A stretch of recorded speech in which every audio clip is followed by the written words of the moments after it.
Action, 1893, by Maurice Blondel. Read by Joseph Messing. Part 3, Chapter 2. The Incoherence of the Positive Sciences and the Mediation of Action.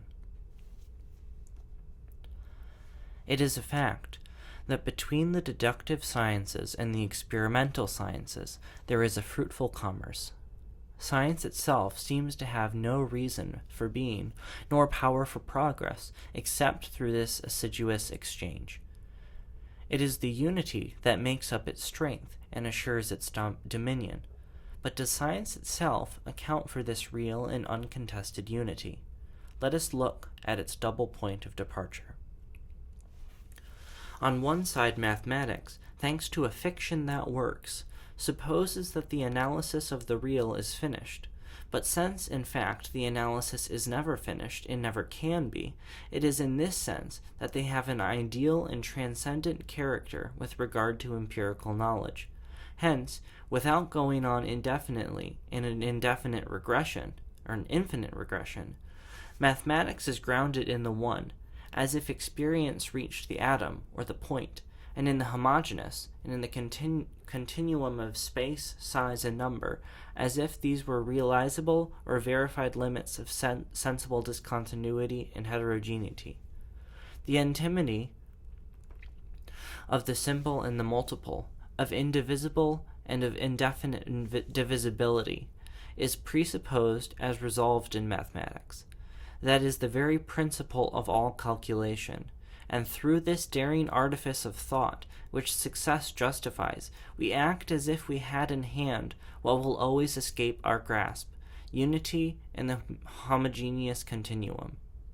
On the other hand, while the deductive sciences, presupposing at the outset the analysis to be finished, proceed by an a priori synthesis to determine the necessary bond that forms a perfect continuity, the sciences of nature, in describing beings, or in determining the facts as they observe them, or as they produce them, always presuppose the original reality, the relative perfection, the sufficiency of each synthesis as synthesis. The concrete unity is considered in them as a total, which, though divisible, is not reducible to its parts. Only on this condition are these sciences possible and valid. For inasmuch as we do not know the whole of anything, we would not know anything of the whole, if we could not latch firmly onto each degree that the order of compositions and decompositions enables us to reach. Thus, the true property of any science grounded in experience is precisely that which we shall never deduce, namely, the complex nature, the discontinuity, and the heterogeneity of the objects it takes as a matter of its research. And the quantitative determinations it succeeds in making use of, as, for example, in the study of chemical compounds, serve only to make evident the precise distinction, the hiatus, the specific and irreducible differences that separate the closest relatives of the same families, and the combinations of the same elements. No, the perfect theory of nature would not resolve it into something purely intellectual, no more than the full knowledge of our senses might have of it would reveal it in the fullness of truth. There is then in science, indeed, in its very principle, a manifest duality. At one time, it looks outside the immediately perceived phenomena for what is abstract generally and necessary interconnection. When the nature of compounds and the proper qualities of the elements is left out, mathematical calculus appears as the continuous form of the universe. At another time, the unity of composition being left out, science applies itself to giving the synthetic intuition a quantitative precision and a definite individuality. Reducing everything to the homogeneous, recognizing and defining heterogeneity everywhere, these two tendencies are equally scientific. These two methods are equally complete and self-sufficient, each in its own sense. Both the one and the other use analysis and synthesis. For the first, analysis. For the second, synthesis is hypothetical. For the first, synthesis is, so to speak, analytical a priori. For the second, analysis is synthetic a posteriori. That is to say, one is built up with the elements of an ideal analysis, and the other, in its decompositions, reaches only real syntheses. For the first, action is an integration whose rigorous formula a perfect calculus would provide. For the second, action is a sui generis fact, whose originality no mathematical approximation reveals, and which, like every other synthesis, can be known only by direct observation. The positivist conception, the dominant conception of today, according to which the sciences are supposed to follow one another in a unilinear series according to an order of growing complication, is therefore radically wrong. And at the same time, each of the forms of science has meaning and a reason for being only inasmuch as one duplicates the other in a way and equals the other. Although in the style of mathematics the whole and the part are homogeneous, mathematics constitutes specific syntheses and symbolizes with the heterogeneity of sense knowledge. Although the sciences of nature are grounded on the quid proprium of intuition, they claim to introduce into it causal continuity in the law of number. Thus, each seems to be a matter, a method, and an end for the other. Suffice it to indicate in this way, between the two general forms of science, this solution of continuity, this parallelism, and this cooperation. What has been less noticed, and is perhaps more worthy of note, is that inside each scientific discipline, in the detail of the procedures of calculus, or of experience, in the constitution of positive truths, is hidden a similar discordance, and is established a similar accord not justified by science. Hence, it is not only as a whole that science is, so to speak, split into two trunks, which yet live only in being brought together. It is in the detail of the construction of each one of the sciences that will be revealed both the same incoherence and the same solidarity. At the principle in the course, and at the ideal end of every science, there is an antimony, and an antimony resolved in fact. It is important, then, to examine to what indirect and tacit borrowings each one of them owes its existence and its progress, how, finally, a mediation is necessary for this perpetual transposition of elements foreign to one another, and for this constant collaboration of irreducible methods. For to show that what is transcendent and strange to them in the positive sciences is the very thing that makes them possible and applicable, will be to bring to light what in science itself requires that science be surpassed. If each one had a sort of independence or self-sufficiency, we would have a right to stop with it and to be content with even its provisional successes, but that is not the way it is. And this imperfection does not come from the defect of its results, which in any event is always partial, but from the nature itself of the truths it reaches and the method it uses. Not only is the science on the way to being completely insufficient, but even supposed as complete and perfect, it is still so, an initial and final weakness of each taken separately, and all taken together in their mutual commerce. That is the truth. The positive sciences are not sufficient for us because they are not self-sufficient. 1.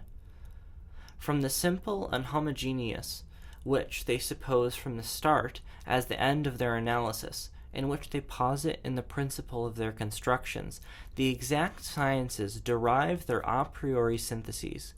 But whence comes the very idea of this synthetic procedure that is essential to them? How do we come to consider the construction as a whole in which the materials have determinate relations, an order, a value they did not have before becoming part of it? No doubt nothing is empirical, properly speaking, either in the elements or in the plan itself of the mathematical edifice, but nothing is conceivable in it without a primitive borrowing, without a disguised plagiarism, without a continual limitation of the concrete. For it is the proper character of infinitesimal calculus, of that calculation which is the eminent form of every other, of the calculation that inserts mathematics into the heart of physics and of practice itself, to be at once a fiction and a useful fiction, to remain in the ideal and to be adapted to the concrete, in short, to suit the nature of things without claiming to account for the nature of things. Do we not see, in effect, that the deeper abstract science buries itself into calculations where it seems to flee reality, the more it tends to come back, and the better it can be applied to it? From its origins, indeed, to make it possible, there is in exact science an unnoticed insertion of something other than itself.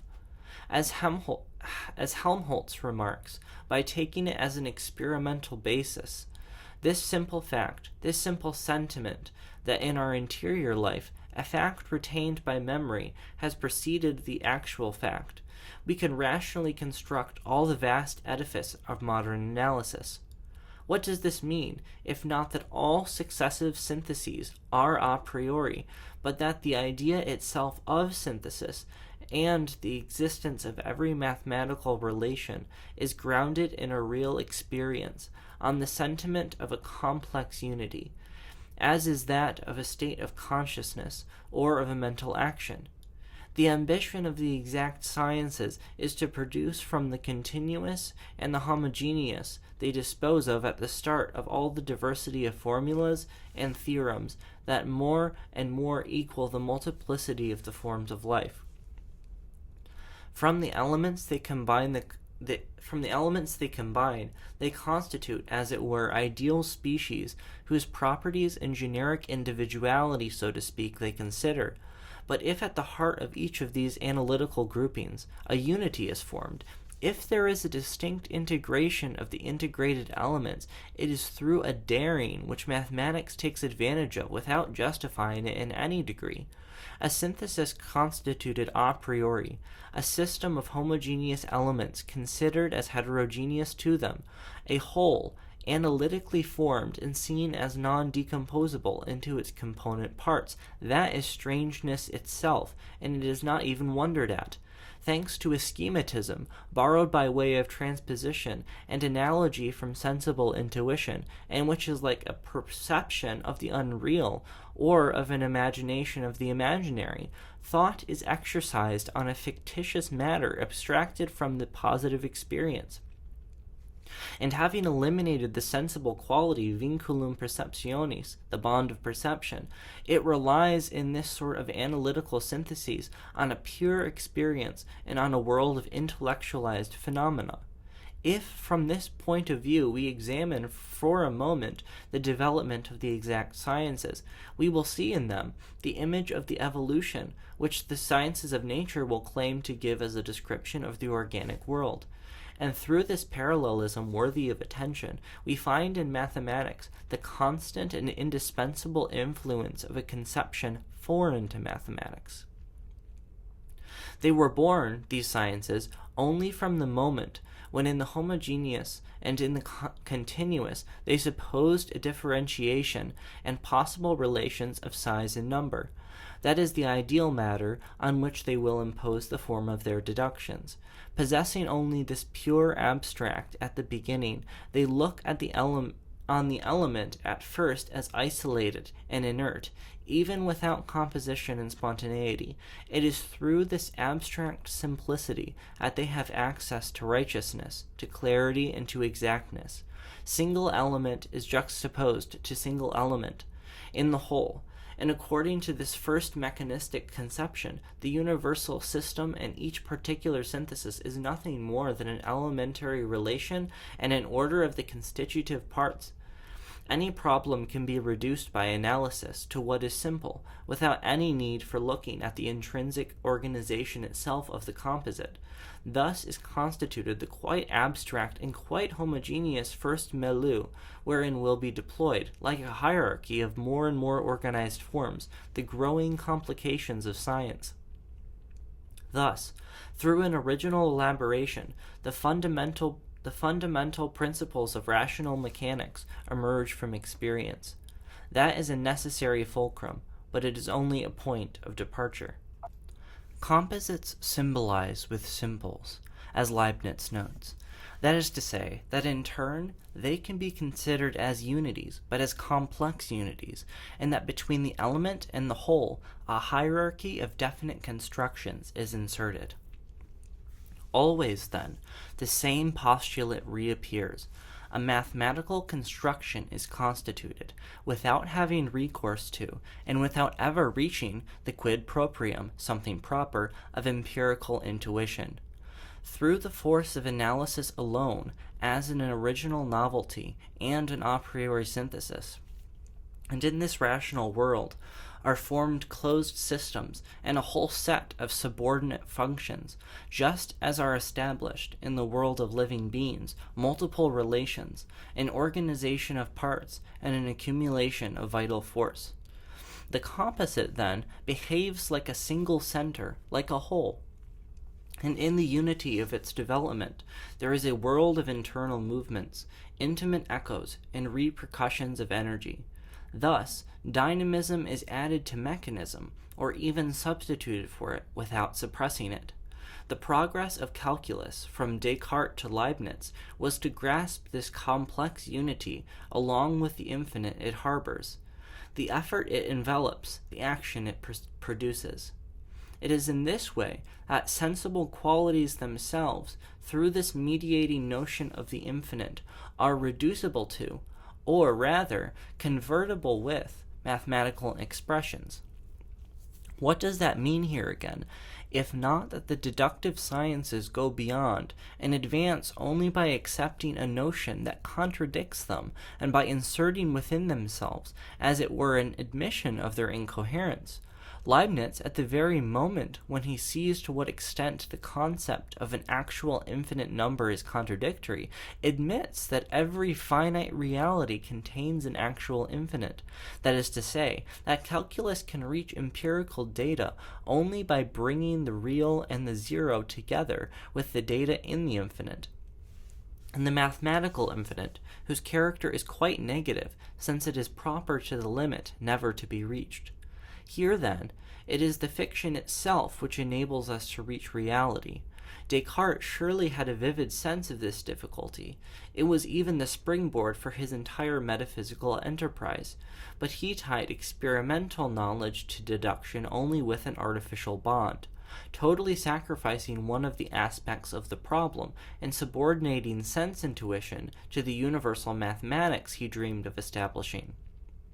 He did not have the idea of a true and original science of nature. It is through an intimate and intrinsic relation that Leibniz embeds calculus into the very heart of physical reality and subordinates it to even the spontaneity of force. Each system becomes in turn an element in higher syntheses. Once it has been considered as closed and independent for the sake of the deductive progression, it is made to enter into composition with others in order to bring the entire hierarchy of these synthetic constructions into participation with the universal system. If this system of the universe in turn is considered in its unity as a determinate whole, it is possible to make the homogeneity of indefinite space express the unlimited heterogeneity of the relations it contains, and to formulate in the language of the relations of quantity all the variations of quality. Thus, by considering a space with n dimensions, higher geometry introduces into the study of movements the character of direction and quality, the quality, that is, not indeterminate, not indeterminable, but entailing an infinity of particular determinations or directions. Contingency itself is therefore brought back to determinism, into mathematical necessity, without losing anything of its character. Nor is this all. From the moment we conceive the unity of the universal system, we are led by a new initiative of that rational imagination that conducts its experiments in the a priori, to conceive the possibility of other systems, to look upon the first as only one particular instance of a geometry more general than the common one, as an element for new combinations or for ulterior syntheses. That is the meaning of these new attempts made by thought to emancipate itself from the postulates or even from the laws that had always seemed most necessary for it. The world, as the progress of mathematics leads us to understand it, is not a closed system. It is unlimited, epeiron. What we call life and freedom can intervene in it without disturbing the calculus. It is a disorder or a violation of the law of conservation of energy that something new should be incessantly produced in it, and so to speak something miraculous? No, it is more complete order. Already broader formulas of a general algebra enable the mind to express rigorously this improvisation of movement and this arbitrary aspect of spontaneity. Indetermination thus enters into line with determinism itself, and it is conceivable that a perfect mathematics could give an absolutely singular solution for each point. Thus, it would be the image of the sensibility which reproduces, under an infinity of individual forms, one same reality in a single life, or the symbol of a special providence which would make of each atom a whole world and a center of perspective, or again, the expression of that charity which gives itself entirely to all, and which realizes the perfection of calculus. What could be more beautiful and more solid, it would seem, than this triumphant construction of a science able to erect a universe and to imprison the world, all possible worlds, in its formulas? But it is only a spell to be broken. Mathematics can be adapted to experience, but it does not start from it. It borrows from experience something to subsist by, but it does not arrive at it. It seems to find a confirmation of its reality in facts, but by nature it has no relation to facts, and while it appears necessary as the only form of phenomena which it serves to determine and govern, its symbols are arbitrary. It is an act of the mind that posits them.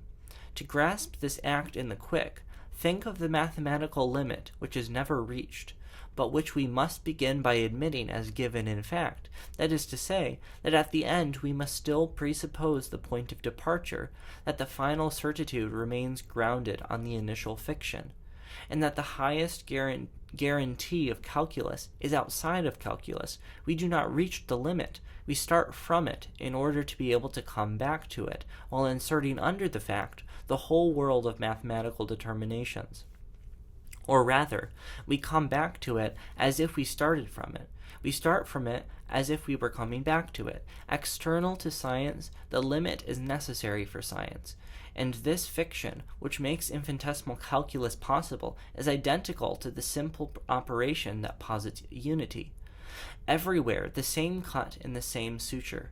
Everywhere the same arbitrary and necessary character of the symbols.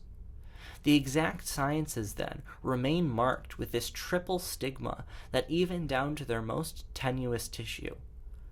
1. They render no account either of the way they are disengaged from reality or of the way they come back to it and adjust to it. The efficacy they have, they do not explain. What they effect, they do not know. 2. Though they seem grounded in reality, and to rule in it they are foreign to it, they cannot account for the simplest sensation, nor for the least act. In quality, which as quality escapes their grasp, in the hierarchy of each synthesis that forms a new world, there is an element that is absolutely refractory to them, something, for example, that will remain proper to chemical compounds, when we shall have succeeded in translating their combinations into the spirit and the language of mathematical physics, something that is given in the first intuition. What is first with regard to us? What they reveal to us, they do not reveal as we know it. 3. In their work of continuous integration, they are constantly appealing to a synthetic procedure alone capable of offering them a matter that is, so to speak, completely formal. But this very initiative of thought escapes them. They are strangers even in their own realm. In these sciences, where everything seems penetrated with light, and where the distinction of ideas reaches its perfection, the competence of science does not belong to the science. What they know, they do not know as they know it. Hence, at the origin, in the course and at the end of the exact sciences, in their internal constitution, as in their natural relations with the other sciences, everywhere in them there subsists a tacit postulate and a kind of permanent hiatus. To be sure, this is the point at which the experimental sciences enter into commerce with them, and it is through this commerce that science can lay claim to unity and to the sufficiency of a universal explanation. But from the side of mathematics, at least, the gap is not bridged. It will never be. It cannot be bridged by them any more than in them. No matter how developed we suppose them to be, they do not exhaust, they do not attain perceived reality. They will always bear in them, even down to their furthest deductions, the unsoundness of their principle, the fictitious character of their initial postulate, and if they succeed in practice, it is without justifying this success, nor even this use. Also, contrary to the Pythagoreans, and even to Descartes, who saw in mathematics the most real foundation of things, in opposition to sensible appearance, people seem inclined henceforth to find this more solid reality in experimental truths, for since they have taken on a scientific rigor, they appear to play vis-a-vis their mathematical substitute, the role that mathematics seem to play vis-a-vis sensible phenomena. It is then in these positive sciences that we finally shall find a stopping point for the mind, the limit of our voluntary curiosity, and the definition of our action. 2. The point of departure of the experimental sciences is not easy to discern with precision. Hence, it was late that these sciences truly had their inception and grew. But even from this origin on, an incoherence will appear analogous to the one that remains fixed at the heart of mathematics, a secret postulate that will insinuate itself in all their developments, and from which, at the end of what they tend to, they will not be emancipated. The complex simplicity of immediate perception and the irreducible intuition of the senses seem to be the foundation of all experimental knowledge, since every ulterior attempt at analysis disfigures this concrete given without giving any account for it. But this first given is absolutely confused, and in the midst of this confusion, differentiation is infinite. The sensible universe is for the senses a chaos, and it is in this disorder that analytical observation endeavors to discover some orders and laws. But whence do we learn to consider the world as a whole, where there are distinct parts? Whence comes the idea of this analytical procedure, which under the primitive indetermination of quality, it introduces numerical clarity and distinction? No experimental knowledge is conceivable without a fictitious analysis and without an initial abstraction that artificially delimits the very matter of observation. Every perceived fact, however vague it may be, thus presupposes an effort of elaboration for which experience has no account at the very moment it observes it. The synthetic character of sensible data is therefore the result of an analysis foreign to these data themselves. The possibility of observation is already a postulate. And now let us follow the progress of the inductive sciences. We shall see that they seek, on the one hand, to bind together in a rigorous determinism all the discontinuous forms which the analysis of reality presents, and on the other hand, to define in precise terms these distinct and original forms within the universal continuity itself. But always for their analyses and their syntheses, they need to take a step where they are no longer treading on their own ground. Indeed, it was not without delay or difficulty that we began again to consider the sensible fact, that phenomenon, which the first scientific step had been to contradict in a certain way, as the proper and direct object of science. There is science only of the general, antiquity had thought.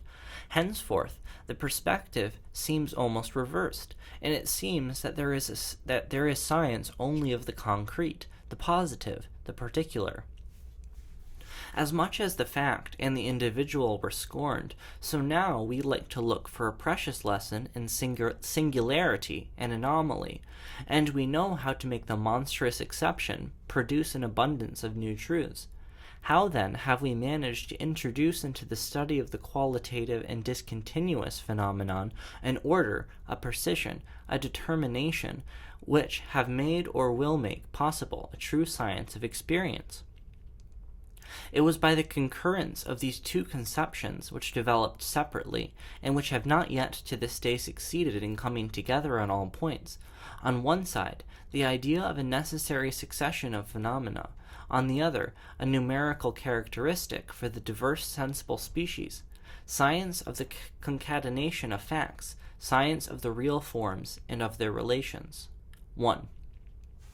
What first appeared to take on the character of universality and scientific necessity amid the infinite confusion of singular facts is the constancy of their relations and the fixity of their concatenation.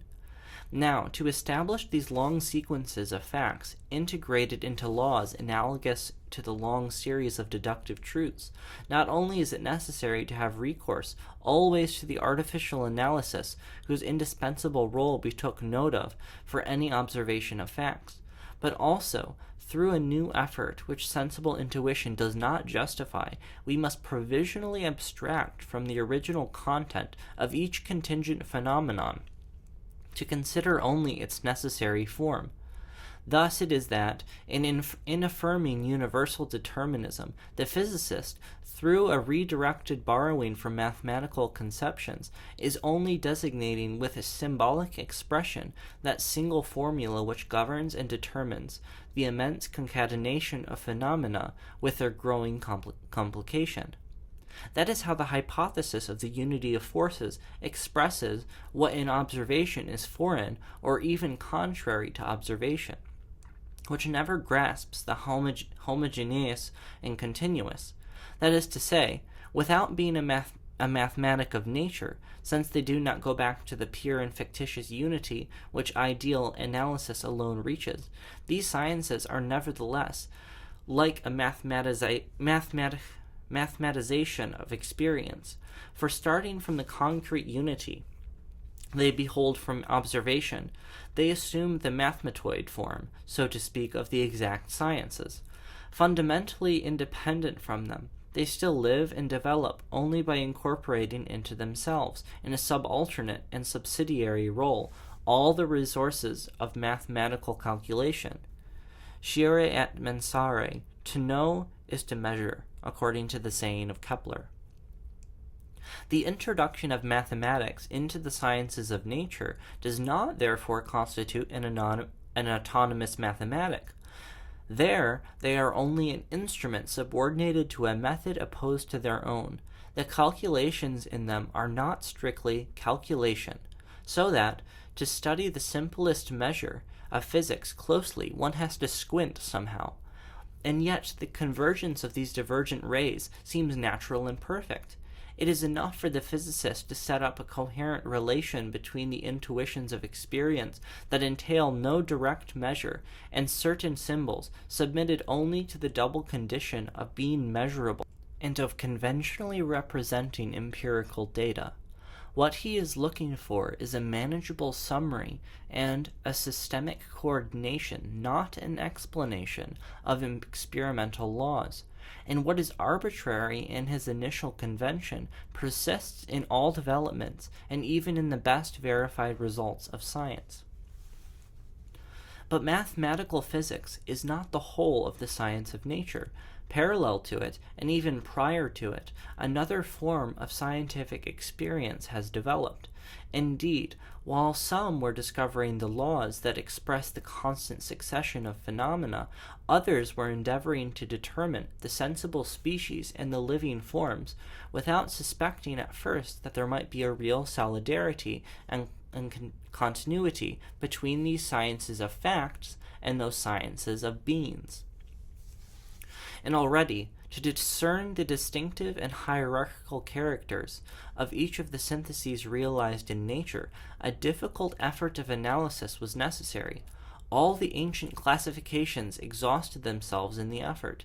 Indeed, how can we substitute fixed conceptions and precise definitions for the fleeting data of intuition? Besides, it would be wrong to imagine that definitions per genus proxium et differentium specificam, through proximate genus and specific difference, like those of Aristotle and the scholastics, or even that the methodological classifications of modern naturalists are sufficiently rigorous. Their value is neither properly philosophical, because they bear only on the relations of subordinated phenomena without attaining the depth of beings, nor properly scientific, because these descriptions, however precise they may be, these classifications, however natural they may seem, only note down in detail, it is true, but with a literary precision that calls only for a spirit of finesse, sensible characteristics, and complex qualities whose internal composition or law of production or numerical equivalents have not been penetrated. Thus, the zoologist, to establish his distinctions, constantly needs to appeal to notions of subjective psychology. How then introduce into the study of the real syntheses, whose diverse qualities experience reveals to us, the precision necessary for mathematics to have something to work on? It is chemistry, it is well known, that began to discover that what we could call the quantitative histology of bodies. And not only does it define the numerical relations of the elements in the compounds, but it also establishes general laws, the law of definite equivalence and of multiple proportions, which enable us to extend mathematics to all the variety of combinations. Now, if the first observation that isolates a fact in the universal milieu already supposes an artificial analysis, then chemical experimentation, which decomposes a qualitative synthesis into quantitative elements, transposes by the very fact one order of the phenomena into a completely heterogeneous order, without any explanation for this passage.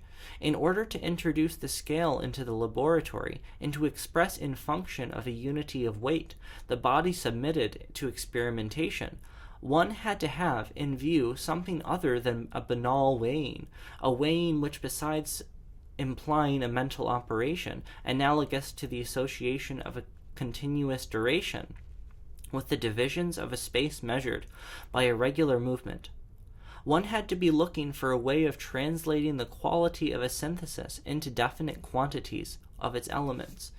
This initiative, whence chemistry was born, chemistry lives by without justifying it. The cohesion of the science is not scientific within science. 3. But after mathematics had penetrated into the physical sciences, after it had become implanted in the natural sciences, a new problem arises. Can we tie together the knowledge of concatenated facts and that of coordinated forms? And do we grasp well enough the bearing of this question? To reduce the diversity of the beings perceived to the concatenation of the integrated phenomena would be in effect to express a sensible nature in function of these abstract symbols mathematics has at its disposal. It would be to make it such that, in an a posteriori itself, everything would be subject, in a certain way, to an a priori calculation. It would be to represent with a precise formula the order of production of the phenomena and the possible or real transformations of the natural species. But how, in a common alliance with the exact sciences, can we connect in this way the study of classifications with the study of genetic or mechanical laws? the recent advances in chemical notation and in crystallography appear to be a double progression toward the solution of this problem. On the one hand, in effect, using the double idea of analogy and of substitution that serves to determine a chemical type as a foundation, we succeed in bringing into evidence, through a progressive elimination of the arbitrary element which the appreciation of these purely qualitative characteristics introduces, all the types which it is possible to connect a single compound, and in establishing what is called the formula of constitution. Thanks to the latter, we can classify and even foresee the reactions a body will give rise to. We can reproduce this body by means of other bodies by way of substitution. We can effect a synthesis. The numerical secret of the combination seems to become in this way a practical secret of production. On the other hand, crystallography manages to institute a determinate relation between the disposition of the systems it studies and the very structure of molecules. And if to define chemical analogies, isomorphism is an essential characteristic, is that not to admit that between the qualitative nature of the combinations and the geometric constitution of the elements there is a fixed relation to be discovered? The formula of constitution and that other formula, no longer chemical, but mathematical, which expresses the architectural plan of the atoms in the molecule, can therefore be connected through a system of coherent symbols. And in this point, the physical sciences were welded to the natural sciences, inasmuch as they were both mutually inserted into mathematics. But let us take note. The great highways from abstract terms to the most complex syntheses may well open up wider and wider before conquering science. We must not let ourselves be taken in by its very success. To be sure, the symbols set up by the scientist end up being so coherent among themselves, having such an efficacy, being realized so visibly in his hands, that the temptation becomes great for him to look upon all this symbolism as the faithful image of reality, as reality itself. It is projected outside with the conviction that the laws of rational mechanics, the constructions of the crystallographer, or the paradigms of the chemist are the expression of a real mechanism to which, under the guise of scientific certitude, it is appropriate to attribute to an objective and truly metaphysical bearing. Therein lies the fundamental error to be overcome. For the point of departure of each science harbors a germ whose arbitrary nature a successful growth may hide but does not suppress. Everywhere at the origin of scientific procedures, an artifice has to mark the unexplained passage from the order of quality to the order of measure. Everywhere, a decree intervenes to set up a fictitious relation which alone enables one to symbolize with the other. But because new conventions will join science to science in a way each day more complete and more efficacious, will the arbitrary character of the first setup disappear? Far from it. It is not the convergence, itself also artificial, of all these fictions that will empower science to express reality itself and make of it the last word. Also, whether it is a matter of mathematical constructions, of physical theories, of crystalline forms and molecular arrangements, of atomic combinations, or of biological laws, in all cases it could only be a question of coherent symbols, without our ever having to project these symbols themselves into a reality distinct from them. To suppose some intermediary entity and a subsistent mechanism between empirical data and scientific symbolism is to impose a quite gratuitous hindrance.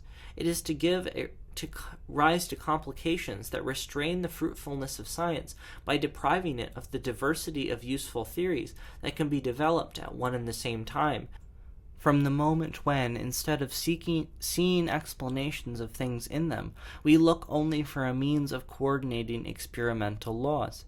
It is to run the risk of illusions able to warp at once the spirit of science and the spirit of philosophy through a confusion of competences.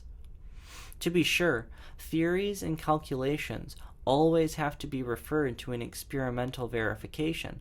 Based on fact initially, they return to fact, which remains the arbiter. But the theories are not homogeneous with the initial data, nor do the practical consequences, which analysis deduces, have the least natural relation to the theories they serve to control. The bridge between the two does not come under science, although science has to cross it. The whole of science, then, is to coordinate the facts and the laws which experience reveals to us, but which only the help of mathematics enables us to enunciate with precision. It does not worry about knowing whether its symbolic fictions are true absolutely, nor even whether they have verisimilitude. As long as they establish a relation as coherent as possible between the calculation and the facts, if there be any need to set up many conventions at the same time, it does so, with only the condition that between these diversely useful hypotheses there be found no formal incompatibility. Also must we not, under the cover of science, reinstate the false mysticism of sensibility by giving back to the data of intuition a consistency they do not have. No more than mathematics do the experimental sciences exhaust the simplest knowledge. They may well ally themselves among themselves. Their very alliance remains a problem. Each one apart offers an explanation that seems complete, that seems even to absorb the other correlative explanation, but that remains distinct from it. And each subsists truly only to the extent that it becomes a function of the other. But it is not because they correspond to one another that the two series, the one or the other, or the one and the other, are real. Also, in opposition to current prejudices, physical and chemical laws are symbols that have neither more nor less subsistence than geometrical formulas. Continuity and discontinuity, then, are not the incompatible theses of a metaphysical antinomy, but the solidary terms of scientific symbolism. The role of experimental science is to bring out discontinuity in continuity itself, for in it mathematical deduction remains and will always remain subordinated to the knowledge of what each synthesis has that is irreducible to the elements of the analysis. To suppose, for example, as Kekule does, that the combination of atoms takes place by virtue of their specific properties, according to the simplest numbers, is that not to recognize that the intuition of a qualitative datum must precede any application of mechanics, and that the intervention of mathematics, far from suppressing the originality of the sensible species, serves to highlight it? Also, the ambition of the sciences of nature must be, without attributing to their results the value of a real history of nature, to find at the very heart of continuity and determinism a new method for individualizing bodies, by considering them as polyzorial species, formed from the same elements, combined according to uniform laws. Compounds constitute a new form, quite different from the sum of their parts, and whose physiognomy no formula can predict. Water is water, and nothing else. It is not oxygen or hydrogen. As experimental science necessarily starts from an empirical given, it therefore returns necessarily to the empirical intuition. As it develops, it recognizes, along with a more profound unity of composition and more general laws, a more radical and more precise distinction of compounds. Thus it is that as the last boundaries reached by analysis, we find always the same definite diversity among the data of experience. In spectrum analysis, the characteristic bands of each element have their specific arrangement, or, so to speak, organization, and never is one system of such spectral bands transformed into a system by imperceptible transitions, no matter how small the difference. A state of equilibrium is changed only to move to another equally precise state of equilibrium. And far from the progress of chemistry consisting in reducing everything to a homogeneous determinism, it consists in grounding the heterogeneity of the discontinuous syntheses in determinism, in focusing on them precisely, and in defining them. This point is so important that it is good to insist on it a bit more by examining the recent moves of the sciences of nature. Avoiding the temerity of their new pretensions, we shall see to what conditions their progress and their very existence remain subordinated, and we shall prepare the way for discovering their irremediable lacunae. 2. The place where today perhaps the greatest effort is being made to unite and to subordinate the descriptive study of beings to the rigorous determination of interconnected facts is the field of biology. The claim of transformism is to substitute for the apparent distinction of living forms the continuity of a progressive evolution. It is to discover the formula of the total concert, and to erect the system of relations defined in time and space as real explanations of nature. What is scientific about this endeavor, and what will it bring about in the general development of experimental science? Transformism is an alchemy of nature. That is, to point out in a word both what is useful and fruitful about it, and what is transitory and incomplete. Its usefulness first consists in this: to suppose, underneath the brute diversity and the apparent independence of beings that coexist or succeed one another, a continuous bond, and in this way to prepare the ground for a new extension of mathematical determinism, and to suggest that even in the most supple organisms there is still a law of numbers to be found, mensura et pondere, measure and weight. It senses that the living relations that make up the unity of the world have their equivalent in other abstract relations, which deduction will establish in its technical language. Going from the homogeneous to the heterogeneous, cosmic, physical, biological, social actions result from an adaptation to the universal milieu. Thus, every fact, like every being, is an expression of the total continuity, solidarity, and unity, a product of the common history of all, a particular and passing solution to the general problem of the world. And this problem grows more complex as the successive solutions enrich it with new data through the incessant search for an equilibrium that is always being upset. Great and fruitful is the idea of a sympathetic solidarity among all beings that, as it were, build one another up. Just as the members of a perpetually growing organism complement one another, a prophetic hypothesis that symbolizes, but without scientific rigor, the precise formula of the concert composed by the universe, a presentiment of truths that a more advanced science will have to define and limit by completing them. Indeed, what is lacking in transformism, what makes it fiction rather than a science of nature, is the following. As the alchemist, starting from the transmutations he saw taking place before his eyes, made pretense of finally extracting the gold from all the bodies which he thought he was leading to their perfection, so also the transformist is persuaded he will discover the progression of the rudimentary beginnings of life toward the higher forms and toward humanity. Must not the reproach made against one be applied by analogy to the other? In what, then, does alchemy merit the discredit of false science that has been associated with its name? Satisfied ordinarily with resemblances or superficial verisimilitudes, it mixed the most temerarious views in it with its positive experiments, without discerning the part played by the imaginary in the perception of the real. Lacking a method able to eliminate the chances of error and to determine the precise object of its inquiries, out of its curiosity it sought a goal external to science itself, and prescinding from all the irreducible qualities of the bodies that directly experience offered it, it endeavored nonetheless, through a lack of coherence that went unnoticed, to reduce all of them to one and the same quality. So it is with the transformist. Allowing for differences, he seems to be at the point where, not knowing the positive laws of chemical compounding, people still believe in the transmutation of elements. When he appeals to the struggle for survival or natural selection, when amidst the anomalies of heredity he seizes upon certain visible transformations to construct a thesis, which he hastens to declare scientific, is this not still to be persuaded that in science verisimilitudes and descriptive approximations are enough?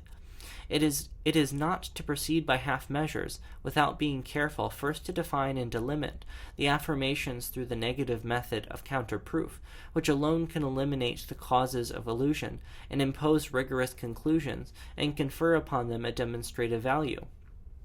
If he judges according to the mere observation of favorable appearances that the living species issued from one another through imperceptible transformations, he is behaving, if not like the alchemist who calls mercury quicksilver, at least like the chemist who would imagine between carbon monoxide and carbon acid a gradation of more or less oxygenated states, wherein he could pass from one to the other.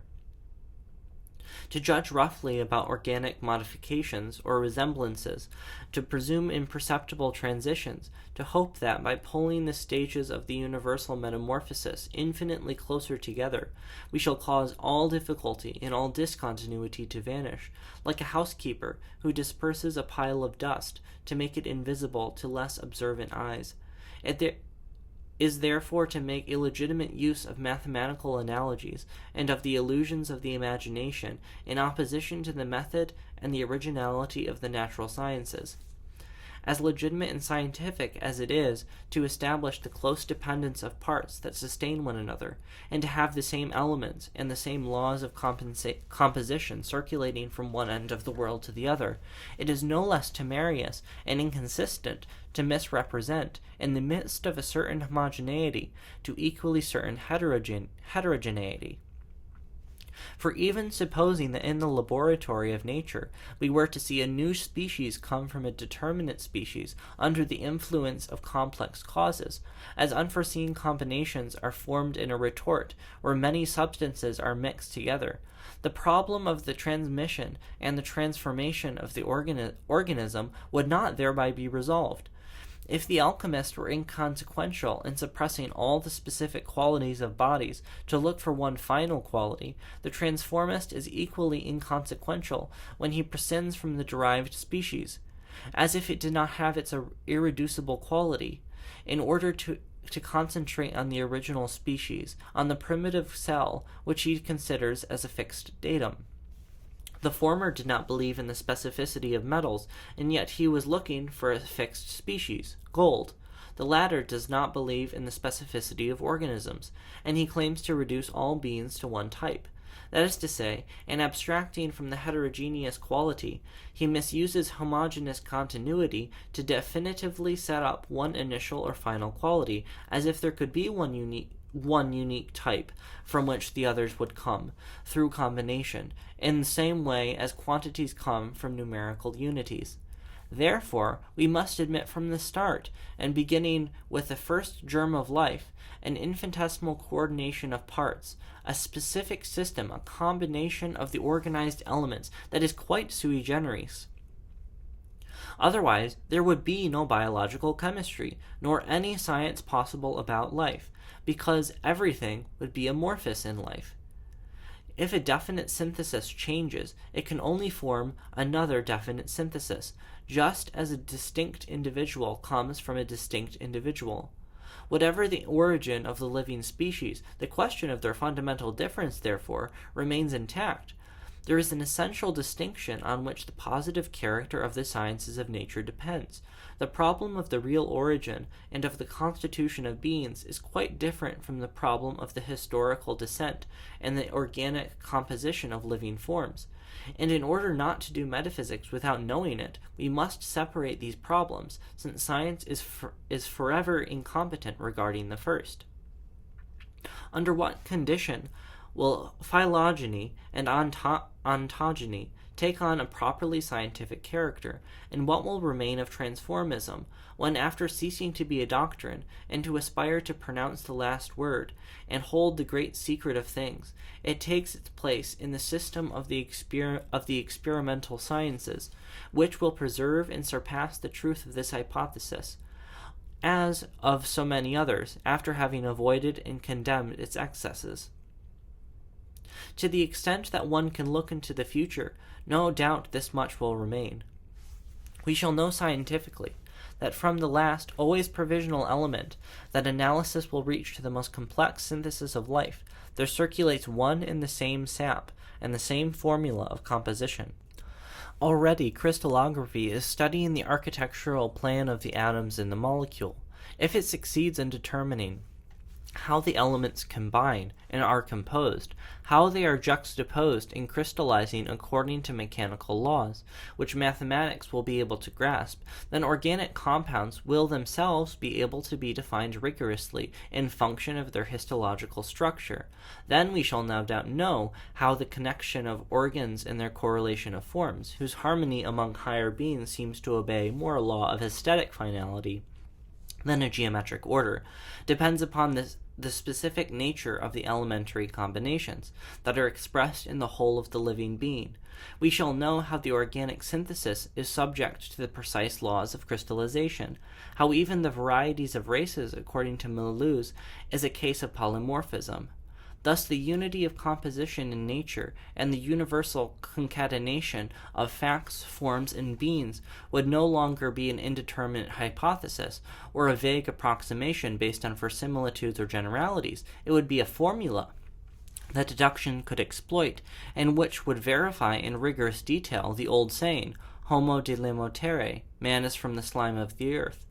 That is how not only astronomy, but also physics and chemistry, and now biology, and perhaps soon sociology, no longer appear to hinge on a problem of rational mechanics, an obviously fanciful result, but it is useful to suppose science as perfected, in order to see that even then scientific cohesion would not exist. But how can this real continuity be thus mathematically determined? Will it be on condition that among all the forms of the organization there will be imperceptible gradations and confused indetermination, as in a mass of dough ready to be molded little by little by all sorts of vague influences? In no way. For quite on the contrary, the determinism of the mathematical continuity in nature requires that at each stage, as close as we suppose them to be, in each of the particular syntheses, as analogous as they may be, there be a precise determination and an intrinsic organization of the original composite. In the experimental sciences, therefore, the use of continuous deduction is subordinated to the discontinuity of the real syntheses, and quantity is appropriate in it only to bring out what is always proper to and irreducible in quality. Once numbers have been introduced into them, the sensible data are maintained by the precision and the rigid fixity of the mathematics against mathematics itself. Hence, when we study the architectural structures of atoms and the genesis of molecules, under what conditions can the problem be conceived, raised, and resolved? It is under the condition of considering that the diversity of the cooperating parts forms a systemic arrangement. Now every disposition, every complex unity, every intelligible form, every system as an organic system, exists only as a perception and quality. Far from its being reducible integrally to its elements, the elements have their name, on the contrary, and play their role only in function of the whole on which they depend. It is all the more so when it is a question, not just of the combinations of organic chemistry, but of the organs themselves and of their assemblage. If the elementary parts in a living body are determined rigorously, as in the crystal, the whole is not of indefinite malleability. It is, on the contrary, from its total quality, from its specific originality, that all the details of the biological chemistry proper to each organism results. Experimental science is a science only to the extent that in determining the precise laws of the combinations and of the universal solidarity with a mathematical continuity, it fixes by the very fact the distinction and the proper quality of the syntheses of which the first experiences gives an indeterminate perception. Also, in the study of the hierarchy of forms, henceforth united to that of the concatenation of facts, a twofold danger must be avoided. On the one hand, among the species that nature presents for observation, it would be wrong to see only relations of juxtaposition, as if realizing a very ideal plan by their diversity, their analogies do not reveal any kinship or mutual dependence. On the other hand, it would be wrong, on the basis of observations always gross and incompetent when they bear on the purely apparent characteristics of living forms, to believe in an indeterminate transformation of beings, as in organic combinations there are genera and natural families, so in the world of life there are organic systems, which, whatever their origin and filiation, constitute instances of definite equilibrium and original syntheses. To be sure, the same elements can be found in the whole series, but the diversity of their assemblage is, in a sense, something more real and more essential than the very unity of their composition. That is the fact that resists all reduction, even after deduction has determined its infinitesimal generation, or even after observation has recognized its historical dependence. No composite is reducible to components. While it does not get by without them, it always gets beyond them.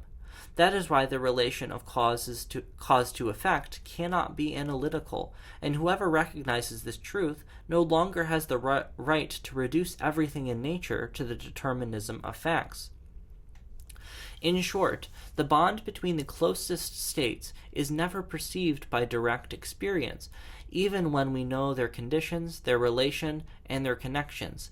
Analysis necessarily omits the X, whose action presided over the internal organization.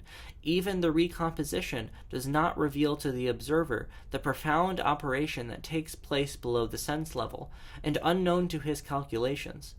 Once the elements are placed in the presence of one another, and the conditions have come together, it is up to nature to complete the rest secretly. Every generation takes place in the night. We may well discover intermediary types and transitory species, but empirical continuity will always be an approximation, and will represent, only in a symbolic way, the mathematical continuity which alone has an absolute rigor. The error of transformism is to think that all forms of science are tied to one another of themselves, without seeing that there is in them and among them a perpetual incoherence.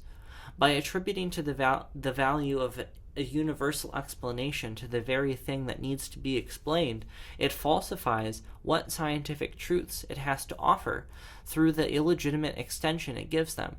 It is therefore only a hybrid construction, and the true science of nature is the one that, knowing how to determine rigorously the continuous interconnection of discontinuous beings, focuses on what is proper to each synthesis. This here, without mistaking relations for beings, nor even a historical succession for a real explanation. Thus a hierarchy of quite distinct and quite solidary forms appears, no longer just to the first inspection of the untutored senses, but also to the most enlightened look of the scientist. The explanation of the world by the observational sciences, while basing itself on an abstract continuity, must be and will remain itself discontinuous, and regarding the whole as well as the detail of the objects of experience, diverse viewpoints are open. Diverse forms, and so to speak, diverse degrees of explanation are equally legitimate. Mechanics, physics, or chemistry, while trying and more closely with one another, preserve their special competence. They grasp phenomena which in other respects escape their grasp. Neither does the study of the synthesis dispense from determining the elementary conditions, nor does the knowledge of the elements take the place of a direct study of the synthesis itself. Thus it is that the inertia of brute bodies already manifests an internal dynamism, without which the shock that drew the moving thing from its state of rest would not produce its effect. Similarly, the living germ effects, with the materials it gathers, a veritable creation, and as long as there is life, there is a phenomenon of surplus production. Between the excitation of external circumstances and the stimulus of its organism, it is the organism that the animal undergoes most forcefully. In the nervous system, each cell is, so to speak, a heart which, having receiving a current, discharges it with an increase of strength.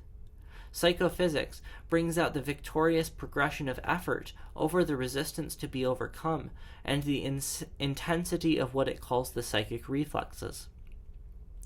Consciousness emerges from the organic functions, without being conscious of it, and without letting itself being reduced to them. In reflection, a power of inhibition and impulsion appears that popular experience calls freedom, in which it thinks able to dominate the energies of nature or to regulate the instincts of animal life. Voluntary operation, in turn, proceeds from thought, from the organism, from the world, without relating itself to the confused multiplicity of unknown seeds, of which it is the completion. Each degree, then, has a proper characteristic, without any measure in common with the other. A summation of the other, while it is at the same time an excelling novelty, it cannot be known scientifically unless it is tied into the universal determinism through the continuity of deduction. At the same time, it is perceived by direct observation in its synthetic unity. Now, this is the cooperation for which experimental science offers no account. It subsists only by admitting the joining of two orders which from its viewpoint are incoherent. The relation between calculus and intuition, between the intelligible determinism of facts and the sensible discontinuity of the data of observation, escapes it at the beginning, in the course and at the ideal end of its development, and yet it lives by this very relation. Here, then, in all their starkness, are the conclusions that result from a clear view of scientific procedures. There is true science of phenomena only if their laws are determined by mathematics. There is true science of species only if their internal constitution can be defined with numerical precision. There is a real unity of these sciences only if mathematical continuity is implanted into them and ties them together. Because, from their viewpoint, beings are only a system of integrated phenomena. But if it has appeared that the application of the exact sciences to reality was not justified by them, it appears equally that the necessary recourse to mathematics by the experimental sciences is not justified either. Among the sciences, within them, there is a flaw that, whatever degree of progress we suppose them to have reached, it will not disappear. Mathematics can insert itself into nature. Physics can arm itself with mathematics, as if they played in turn the role of container and the contained. In spite of this double coincidence and this mutual insertion, there is in the apparent unity of scientific explanation an invisible fissure. Science cannot stop with science. 3. How, then, does the rapprochement between these two separate segments take place in fact? And whence does science draw, with the coherence it does not have, and yet without which is not, the life and the efficacy it has, since it is? Let us pull together in a single view the results of the preceding analyses. We shall discern the final postulate, the precise point where in the whole, as well as in the least detail of knowledge, the connection is made on which all positive certitude depends. On the one hand, mathematical analysis never really reaches sensible reality at the end of its abstractions. On the other, direct observation may try as it will to make scientific the concrete, the particular quality, by inserting a world of quantitative determinations under the intuition of the senses.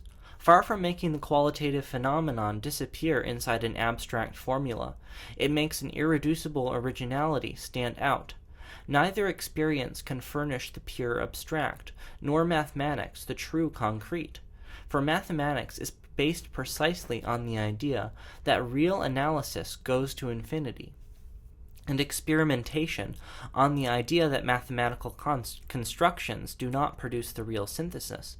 To be sure, due to a subtle illusion, we are persuaded that from the moment the exact sciences, starting from the abstract, arrive at practical applications, from the moment the experimental sciences, basing themselves on sense intuition, succeed in discovering therein numerical determinations, there is a coincidence and a welding of these two inversely symmetrical methods of calculus and experience.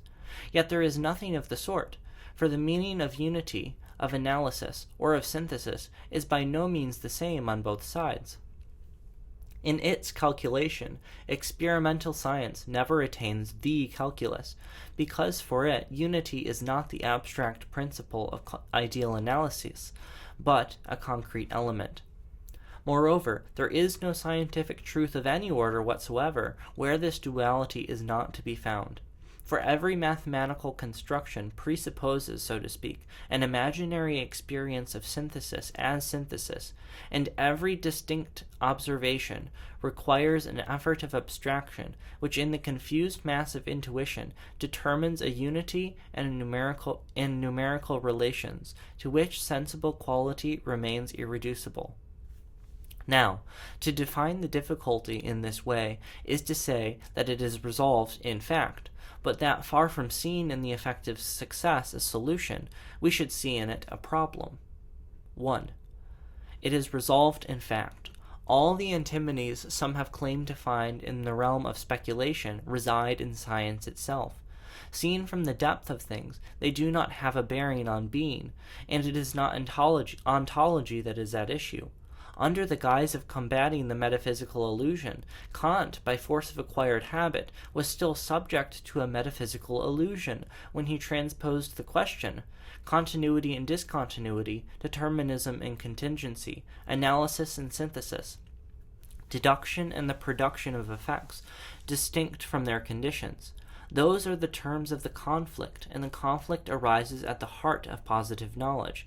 Hence, it is science itself that is compromised, and no one is alarmed by it. No one notices it. Why? Because the problem is resolved before anyone has to formulate it. It is resolved practically, which is to say that action, whence the sciences proceed, is not exhausted in them, that in supporting them it surpasses and overflows them, that in fostering their growth and their success it proves that there is in them more than the sciences know and attain. Thus it is that all the subtleties of Zeno do not prevent Achilles from catching up with the tortoise. All the incoherences of science do not prevent the scientist from dominating the phenomena and from actualizing, thanks to the industrious activity of the man whom recent classifications decorate with the name Homo Industrius, the conceptions and the abstract calculations of the mind. He is a magician in his own way, in making his own work penetrate into the universal work. Our power always goes further than our science, because our science, risen from our power, needs that power still to find in it support in its end. There is more at the point of arrival, because there was more from the beginning. It is therefore impossible for science to limit itself to what it knows, since it is already more than it knows. By reason of the will that posits and sustains it, there is in science something that some might claim to exclude as short of or beyond it. Hence, in this something, which we first admitted with the hope that positive knowledge would exhaust it, there subsists an irreducible element, which, from the viewpoint of the positive sciences, remains transcendent, without ceasing to be immanent to them. If we wish to see the present, and, as it were, the imprint of this mediating action in all knowledge, we have only to recall how at the beginning of mathematical analysis a fact was necessary, an experience as simple as one could wish, merely a succession of two states of consciousness, the bare given of an effective synthesis. A generative action, which, necessary at entrance to science, makes its final success possible at the issue. Also, if we inquire into how, from the combination of numbers, one could derive the laws of musical arithmetic, or of chemical proportions, without borrowing from experience, or how, from higher algebra, the engineer could extract quite a priori a knowledge of resisting materials, without the combined initiative of thought and of observation, everywhere we find the necessity of an action to furnish each of the sciences with what is lacking in it from the other, of an indispensable intervention for each to arrive at its point of departure, and for each to ground itself in its point of arrival, justifying itself through its practical success. This is to say that every scientific discipline requires the postulate of action to subsist, and that action itself must become, if the will remains consistent with the initial movement of knowing, the object of proper science. It does not resolve the antinomy of the positive sciences except by raising a problem of another order. 2. Science succeeds. Hence, we must render an account of this success. In vain would we try to be satisfied with it, to enclose ourselves within it, to draw strength from it against every higher desire, curiosity, and faith, since what we would like to exclude from it is already included in it. Since we can neither get along without it, nor stop with it, we must go beyond, by studying what in science is ulterior to science itself. Here is a fact that is not explained, a fact that will never be explained in the eyes of the scientist, but a fact certain and positive, which he cannot fail to admit implicitly from the moment he admits science. To be sure, at times he is persuaded that in spite of this fundamental insufficiency, positive knowledge sufficiently supplies the wants of individual and social life. But if he affirms this, it is in the name of an arbitrary belief, through a decree that does not find in science its motive and its justification. He has done nothing to resolve the real problem, and he presupposes it, as resolved, at the very moment he falls back under the common law of naive consciousness. It is by knowing the Albion functions, or the classes of gastropods, that we will acquire a greater clarity about life. If then we are sincerely looking for a light in science, it is not with the sciences that we can stop, since in them the vital point remains obscure. On the contrary, focusing on this X, which sums up in its indetermination all that remains to be known, we must make of it the object of a new science, different but equally positive. The indeterminate, as Aristotle remarks, is the category of action. It is not that we must leap rashly into the contested realm of metaphysical speculation. Our entire effort must, on the contrary, be to keep to the fact, to determine the unknown with precision, and to discover its scientific characteristic. That will be the object of our coming chapter.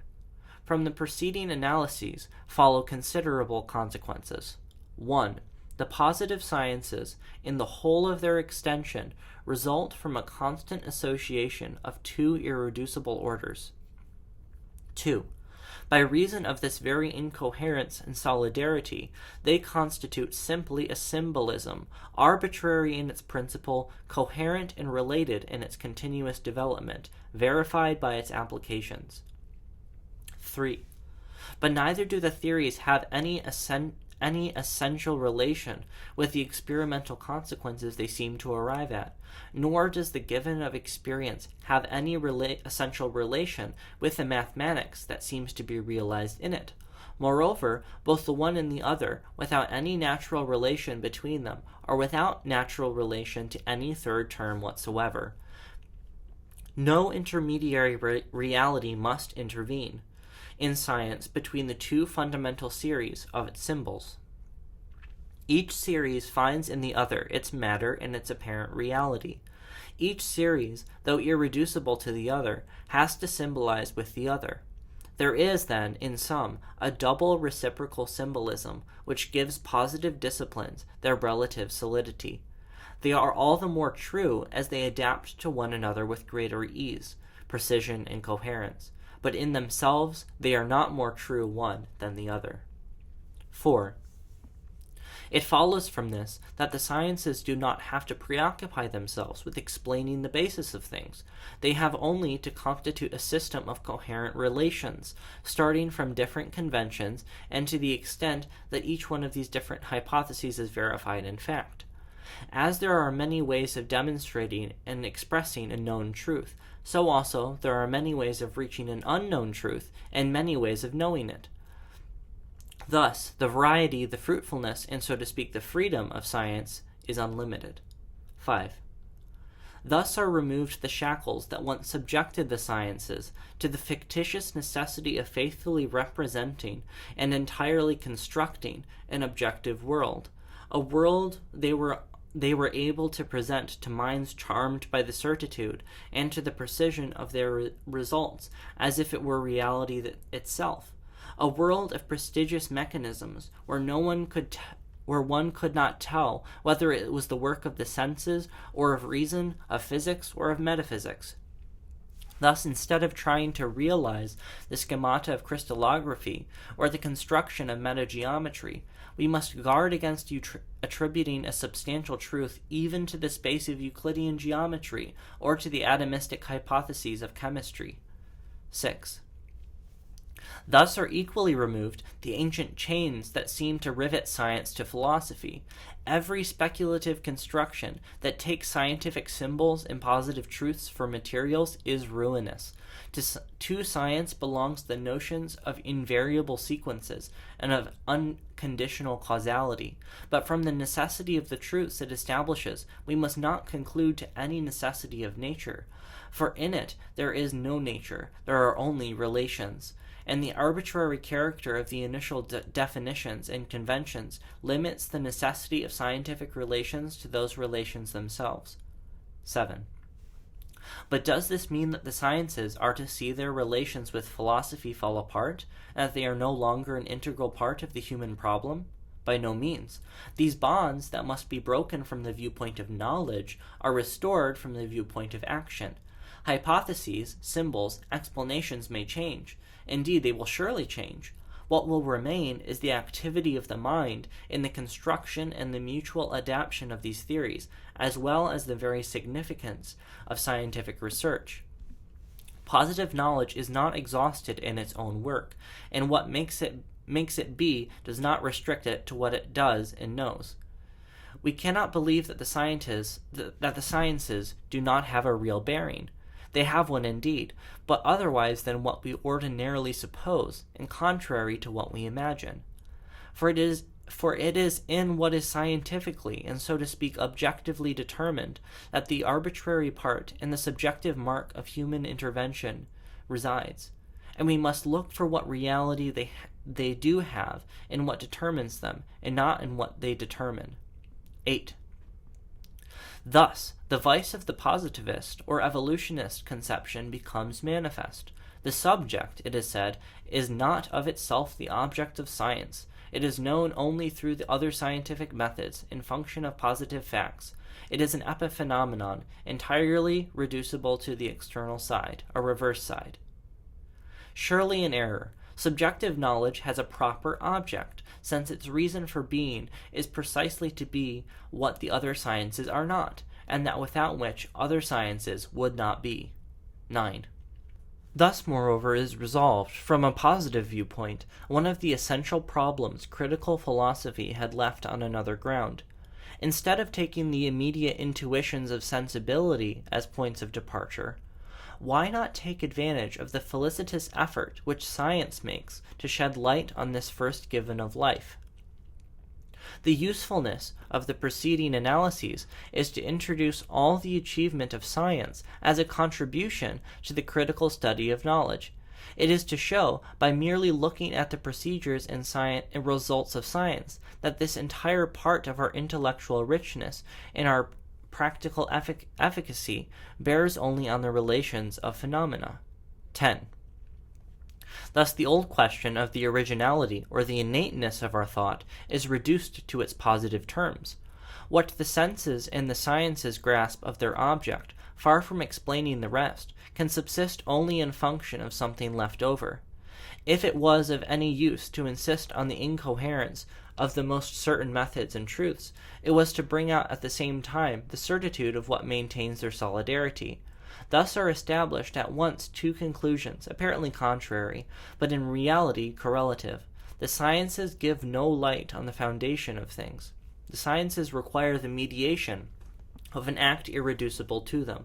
They are not absorbed in their object, and never bring knowledge back to the known. 11. It is not necessary to have penetrated all this subtle mechanism to be emancipated from fascination with positive sciences. To yield to this illusion is, on the contrary, to prove by the effect that the will, stopping at a premature term, is lacking in consistency with its own exigencies, and that it is surrendering to something unworthy of it. 12. The final result of this research, then, is to bring to light what justifies one who is less tutored, and to authorize him to resolve the problem of his destiny without all this luxury of knowledge. The science of life remains accessible to one who has no other. It was claimed that man and his acts can be reduced to just the phenomena that positive knowledge determines, or what comes down to the same thing under a different form. It was claimed that the positive phenomenon can subsist without man and his action, and now we see that this claim cannot hold up. It is contradictory, since to exclude what makes the sciences possible and valid is to deny them at the moment one admits them or exploits them. By merely positing them, we require something more than they. We admit that the complete solution to the enigma is not in them. They are themselves enigmatic. Thus falls, along with the superstition of science, the unworthy presumption of whoever abuses of the prestige of a magic word before simple folk and makes himself their guide, as if the scientist knew more about the secret of life than the least in the humble. No matter what we do, we shall never live only by scientific ideas. And notwithstanding so many recent advances, we have not taken along this way. We shall not take a step toward the intimate depths of beings and their operations. It must be said emphatically, and it is not a personal opinion to affirm it, nor a speculative fiction, but an acquired truth, a possession forever. The sciences have before them an immense but restrained career. And it is in what they know that, without recourse to any metaphysical critique, it is to be found the certitude of what they will never be able to know. They will grow indefinitely without encroaching one bit on the mystery they bear within them. The time when it could have seemed that mathematics, physics, or biology had a proper philosophical bearing has passed. To be sure, a certain confusion of competences was useful to pull the fragments of science together and mutually fecundate them. But that is done with. The split is accomplished for good. An era of thought is closed, and it is precisely starting from the day when the efficacious unity of the sciences reveals their solidarity and their strength that it becomes possible to appreciate their weakness and their lacunae. An unlimited field is open to them, an infinite realm escapes them, and these two truths are tied together. For by its very success, the action from which they proceed proves all the more that it surpasses them, and that they cannot expect any further clarity from them. We could render thought no greater service than to underline thus this boundless power and this irredeemable weakness. In vain, then, would we hope to resolve from a positivist viewpoint the problem of life. There would be incompetence, there would be inconsequence in doing so. The positive sciences are only the partial and subalternate expression of an activity that envelops, sustains, and overflows them. There remains only one way out. It is to follow the movement from which they proceed, and to look for its equation, so to speak, by seeing whether, in what surpasses and grounds them, there is matter for a true science, a science which perhaps may be self-sufficient.